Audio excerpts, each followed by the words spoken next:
روزی خواجه لقمان عده مهمان داشت. لقمان دید که مهمانها زبان به غیبت دیگران گشادند و حرفهای زشت میزنند. در آن فکر بود که چگونه آنها را از این رفتار بدشان آگاه نماید. در همین وقت خواجه لقمان را به نزد خود دعوت کرد و گفت: از بهترین اعضای گوسفند غذای برای ما درست کن تا بدانیم که بهترین اعضای بدن کدام است. لقمان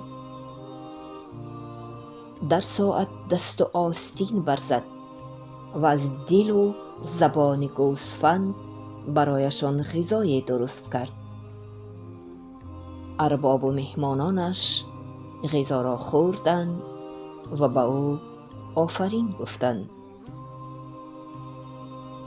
خواجه به لقمان گفت: خب دانستیم که بهترین اعضا دل و زبان هستند، پس تو برو و از بدترین اعضای گوسفند غذای دیگری درست کن. لقمان برفت و پس از چندی برای آنها غذا آورد. خواجه دید که این غذا نیز از دل و زبان تیار کرده شده است.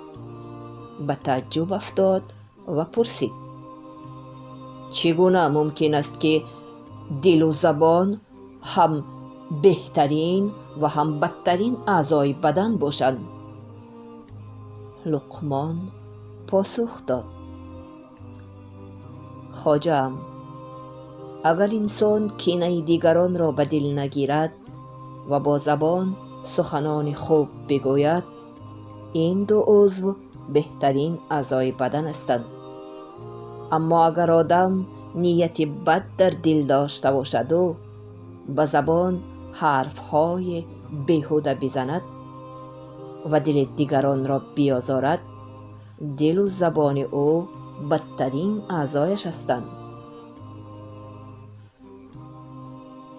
دوستان عزیز، فرارسی ماه مبارک رمضان را به همه شما مبارکباد میگوییم و آرزو میکنیم که در این ماه مبارک و همه عمر دل پاک، نیت نیک و زبان خوش داشته باشید.